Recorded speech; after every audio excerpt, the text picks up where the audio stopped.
తులసి ప్రతి ఇంట్లో ఉండాలి. తులసి యాంటీబయాటిక్. ఉదయాన్నే లేచి స్నానం చేసి తులసికి ప్రదక్షిణం చేసి ఒక గ్లాసు నీళ్లు పోయకుండా ఏ పని చేయకూడదు. ఏ పని ఫలించదు. తులసి కటాక్షం ఉంటేనే మనకు అన్నీ ఫలిస్తాయి. విష్ణుమూర్తి ఆవిడ పాతివ్రత్యానికి మెచ్చి ఆవిడకి ఇచ్చినటువంటి వరం అది. అందుకే రాముడికి తులసి దళాలంటే చాలా ఇష్టం. విష్ణు ఆలయాల్లో ఎక్కువ తులసి దళాలు వాడతారు. విష్ణుమూర్తికి అలంకారాలు బాగా ఇష్టం. అందుకని మల్లె పూలదండ, చామంతి పూలదండ, బంతి పూలదండ, గులాబీ పూలదండ, నీ ఇష్టం వచ్చిన పూలదండలన్నీ పట్టుకొచ్చి విగ్రహం మీద బారేస్తే వచ్చే ఇబ్బంది ఏమిటో తెలుసా? విగ్రహంలో పురుగులు చేరతాయి.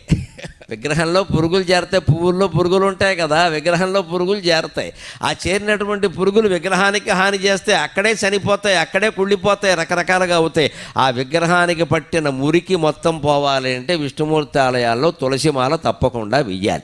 అది శాస్త్రీయమైన ఆచారం. హిందూ దేవాలయాల్లో పాటించే ప్రతి ఆచారం శాస్త్రీయం.